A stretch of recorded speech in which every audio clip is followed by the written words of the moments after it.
Ngushëllimi për të kaluar të ajo që kemi bërë me Kosovën dhe që ndihemi krenar normalisht, por me gjitha të unë do thoja një vetvrasje me duar tona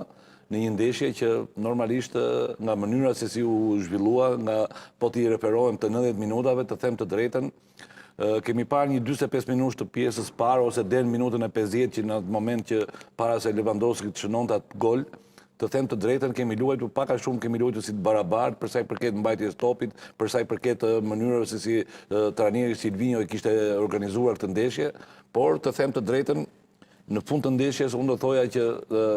ne jemi fundja, ne jemi Shqipëria. Dhe ajo që nuk më pëlqen është që normalisht po t'i referojmë rasteve, imagjinoni një ndeshje kaq decizive, një ndeshje kaq historike, të shkosh 2 herë te porta dhe për të bërë ato rastet të Pilos dhe të Bajramit, të them të drejtën, nuk e arrit ta kuptoj, domethënë vërtet njerëzit kanë numër, futbollistë kanë numër penallti, kanë numër raste dhe më të ashtu, por të humbin në ato raste sepse nuk t'i jepet mundësia Esmeralda që ti bësh ato raste në një ndeshje kaq më tepër. Çfarë do të thonë ne jemi shqipërianë, sepse për shembull dje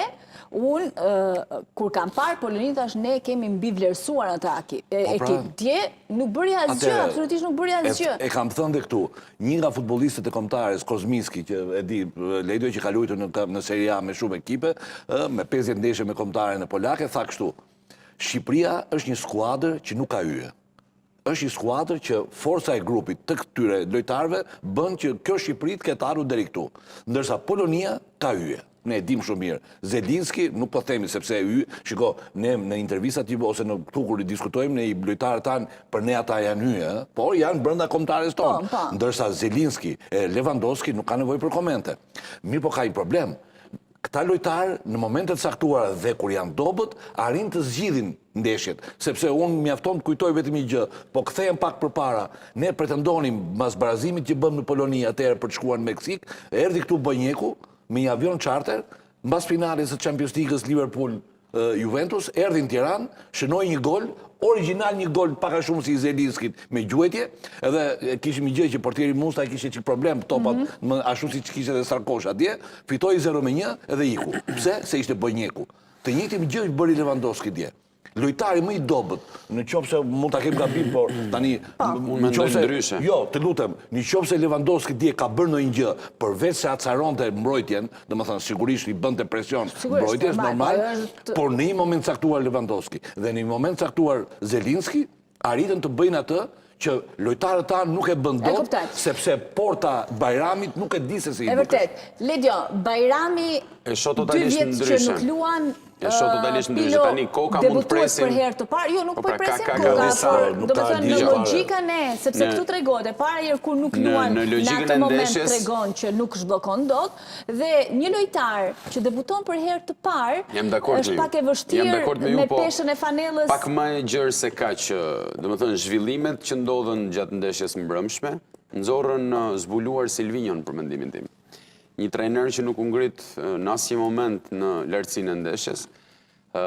deri diku u tregu frikacak me përzgjedhjet e tij, duke mos guxuar, duke mos zgjedhur performancat e mira të lojtarëve që i kishte në stol dhe nuk i aktivizoi për asnjë moment,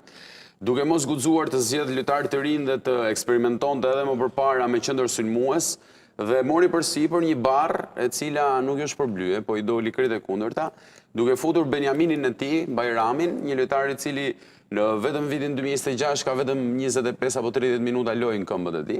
në një rol cilin se kishte bërë kurrë. Pa ja hequr domethënë cilësitë Bajramit, e futi në një rol që nuk e kishte bërë kurrë dhe nuk e nxorri kurrë ekipin aty ku duhej. Atëherë kur u desh që ekipi të mundte një Poloni që për mua mbrëm ishte një ekip mediokër, nuk bëri asgjë më shumë se ne. Ishte pra një skuadër e cila në 45 minutat e para, përveç vrullit të 5 minutave kur nisi loja, më pas Polonia domethënë kaloi duke i sigurisht e një skuadër shumë herë më e dobët se ne, edhe pse ishin në stadiumin e tyre, edhe pse kishin iniciativë pak më shumë se ne, loja u barazua, u sheshua dhe presioni jonë edhe futja edhe duhet thënë futja e Ismailit për shkaqe të tjera për dëmtimin e Ajetit, nxorrim pa një tjetër vlerë te skuadra jonë që topat pas shpine tek kombëtarja polake ishin vrastare për to. do më thënë, goli erdi si pasojë e një topit gjatë të Ismailit, më pas ikjes portierit nga ana e Arber Hoxhës, dhe deri këtu ishim korrekt me gjithë lojën, me gjithë lojtarët, edhe me detyrat. Mbaroi pjesa parë, u futëm pjesën e dytë, do më thënë, aty ku duhej që trajnerit të ngrihej në nivelet i tregonte lojtarëve që tani është sfida dhe ne duhet ta luftojmë këtë për të arritur